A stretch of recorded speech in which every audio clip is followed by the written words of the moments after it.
asalaamaaleykum wa rahmatullah mbokk yi damay tàmmale sama kàddu ci di leen ndokkeel ci weeru koor gi nga xamante ni moom la ñu dugg di ndokkeel it sunu mbokku jàngu bi ci carême bi nga xamante ni ci la ñu nekk di ñaan yàlla suñu boroom lépp luñ ko ci jaamu yàlla nañu ko yàlla nangul yàlla dolli def jàmm suñu réew yëkkati suñu réew sàmm suñu réew sàmm doomi Sénégal li am muy macha allah ñu daje waaw carême bi ak sunu weeru koor gi dafay firndeel encore une fois li ñuy wax ñun ci dialogue islamo-chrétien sunu réew niñ koy dundee ak jàmm niñ koy dundee ak yéene ku nekk ci sa morom may ñaan yàlla suñu borom na ma ko waxee sànq yàlla gën a teg loxo ci Sénégal sunu réew rawatina ci élection présidentielle yi ñu dëgmal ñu jàpp ko ci 24 mars 2024 bi ci loolu nag ma bëggoon àddu tuuti ci li nga xamante ni moo tax déclaration tay bi dëgg la dugg nañ ci langue politique def na tey juróomi at biñ ci dugg nag li ñu ci gën a dugal mooy jëriñ suñu askan jaarale ko ci ay action sociale dimbali sama communauté mi ngi fi nga xamante ni fa laa juddoo fa laa yaroo fa laa màggee muy Pikine ci loolu ñi nga xamante ni ñoom lañ doon jàppale muy askanu Pikine sàkku ci ñun ñu dugg ci langue politique gi ngir mën a daagaan baatu askan wi mën a faj seeni soxla ak seeni bëgg-bëgg loolu moo ñu motiver ba ñu dugg ci langue politique bi ci loolu nag man ni ma koy defee damay privilégier à chaque fois li tubaab naan démarche rationnelle ci loolu la ñu xool programme bi nga xamante ni moom la ñu tegoon Sénégal muy programme bi ñu tuddee plan Sénégal émergent ñu xool ko ci ay aksam càmbar ko am yaakaar ne buñ ko doxalee na mu waree dina am lu bari lu mu wàññi ci jafe-jafe yi nga xamante ni askan wi mu ngi koy dund ci loolu nag la ñu ne woon nañu ànd ci loolu mën a liggéey ngir njariñu askan wi ci wàllu économie ak social ñu ànd ci lañ ca waroon dox nañ ko ci lañ ca waroon def nañ ko ci mais it lañ ca waroon mën a jëlee ci jàngat it jëlee nañ ko ci jàngat ba tax na ñu jël décision depuis quelque temps arrêté suñuy activité ci foofa ñu nekkoon te ba ñu koy arrêté macha allah ki nga xamante ni moom lañ ci waxtaanaloon bañ ciy dugg muy njiitu réew mi moom de la avisé waat def na ay weer ca gannaaw ne ko nga baal ma maa ngi lay remercier waaye jël naa décision génn ci coalition Benno Bokk Yaakaar bokk ndax ni ngeen ko xamee ab mouvement la ñu tëgg tuddee ko Pikine moo ñu ñor lépp loo nga xamante ni dafa waroon andi xéewal ci sunu gox Pikine ñu xeex ko am na luñ ci def lu baree bari def ko ci li ñu yàlla xéewale def ko ci jàppale doomu aadama yi ak seen jàppandal waaye ñu gis ne lu baree bari des na lu baree bari des na ci sunu gox googu di Pikine waaye it ñu seetlu ni am na lu bari lu des ci biir Sénégal ca loolu gannaaw ñu nga jëm ci ay élections présidentielles ñu décidé woon jël recul depuis bien longtemps taxaw seetlu xool situation réew mi ne nag dinañ xool programme yi nga xamante ni ñii daagaan baatu askan wi ci élection présidentielle 2024 yi dinañ ko teg ci loolu ñu gis ci ab programme gu am solo boo nga xamante ni déglu nañ ko parce que ñu nit yàlla dimbali nañu ñu doon ay intellectuel doon haut cadre loo ñuy wax danañ ko seetantal ko xool ndax lu réaliste la xool ndax lu atteignable la ci loolu lañ ñu invité ñu découvrir programme mu coalition Diomaye Président muy seen programme politique yoonu dëgg ñu tënk ko nag ci programme de gouvernance boo nga xamante ni moom la ñu tuddee 1-5-15 muy vision bi ñu am muy benn vision bi ñu am donc ñu tënk ko ci mieux être citoyen sénégalais yépp maanaam li nga xamante ni mooy andi tawféex ci citoyen sénégalais bu ne waaw jëlee la ci jafe-jafe yi nga nekk maanaam ngay dund gu am solo ñu teg ci 5 grandes orientations muy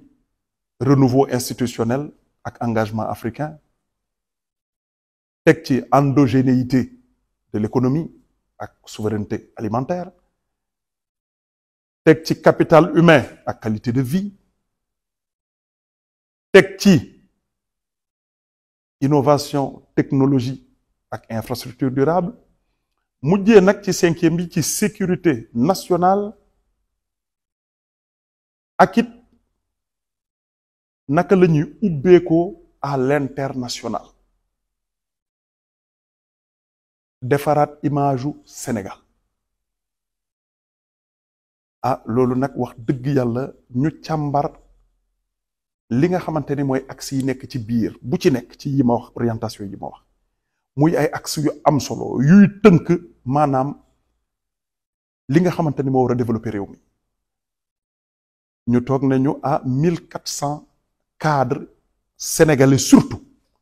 ñu nekk fii ak ñi nekk bitim réew ñu répartir ci 26 commissions ñoo tëgg programme bu mel noonu ñu xam ne nag lii liggéey bu dëggu la ay doomi réew mi def ko jox ko ay experts indépendants ñu amandé ko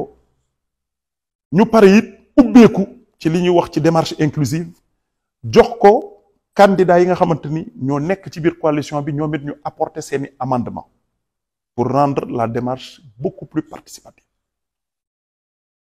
ñu tënk loolu lépp jagleel ko Sénégalais yi ma déglu programme bi de A à Z càmbar koy sama bopp xam ni lii gëm naa ni mën na yóbbu Sénégal ci fi nga xamante ni man moomu laa bëgg muy aspiration yi nga xamante ni gis naa ni peuple bi am na ko parce que it bu ñu fàtte booy jiite réew bul fàtte mukk ne askan wi la fal te yow li la war mooy nga mën a dab seeni aspiration du lenn lu dul li nga xamante ni ñoom moom la ñu yaakaar ni moo leen mën a andil jàmm ak tawféex bu baree bari ci réew ci loolu nag man personnellement ma am sama gis-gis ci programme bi muy programme boo nga xamante ni man personnellement adhéré woon naa ci à titre personnel mais doyul woon parce que dañu yor mouvement dama nit damay jiital bu ñuy ànd démarche boo nga xamante ni dañuy waxtaane lépp ngir mën a avancer ndoo ci loolu laa rencontré samay militants ak samay sympathisants ci lendemain bi exposé leen li ma gis wax leen nit li ma ci xalaat ñoom ñi nga xamante ni ñoom laa àndal ca njëlbeen ba léegi macha allah ñu accordé ma renouveler ma seen confiance ne ma lii nga wax dégg nañ ko te gis nañ ni gëm nga ni buñ ko toppee li ñuy ut ci ndamal Pikine ci ndamal Sénégal danañ ko am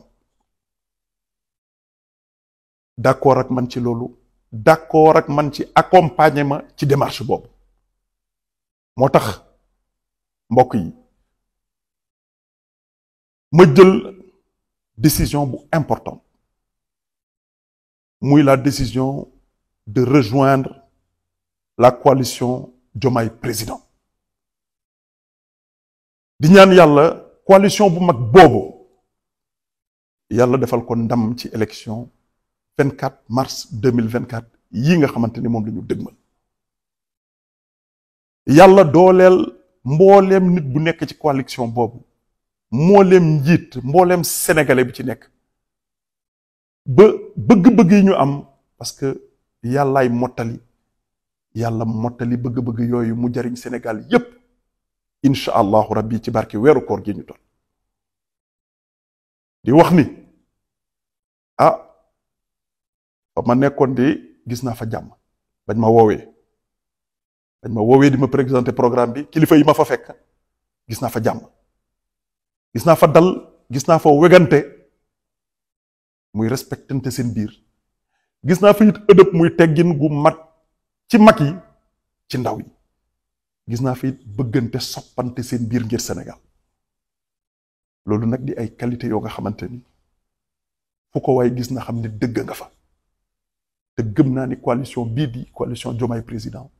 dëgg nga fa nañ ko waxee ci seen programme politique yoonu dëgg may sàkku képp kuy sama militant di sama sympathisant di ko tàmbalee ci Pikine ci Sénégal yépp ñu àndandoo def lu nu mën pour qu'au soir du 24 mars 2024 bii ñu dëgmal yàlla mbay kii di candidat Bassirou Diomaye Faye nga xamante ni Ousmane Sonko di njiitalu coalition bi moo ko samp ndam lu kawe ñottam nañ ko waxee rek Diomaye mooy Sonko Sonko mooy Diomaye man ma ne désormais Cheikh Ahmed Tidiane Thiam mooy Sonko Cheikh Ahmed Tidiane Thiam mooy Diomaye te it Diomaye mooy Cheikh Ahmed Tidiane Thiam Ousmane Sonko mooy Cheikh Ahmed Tidiane Thiam di leen gërëm di leen sant di leen jox rendez-vous dans les prochains jours sur le terrain jërë ngeen jëf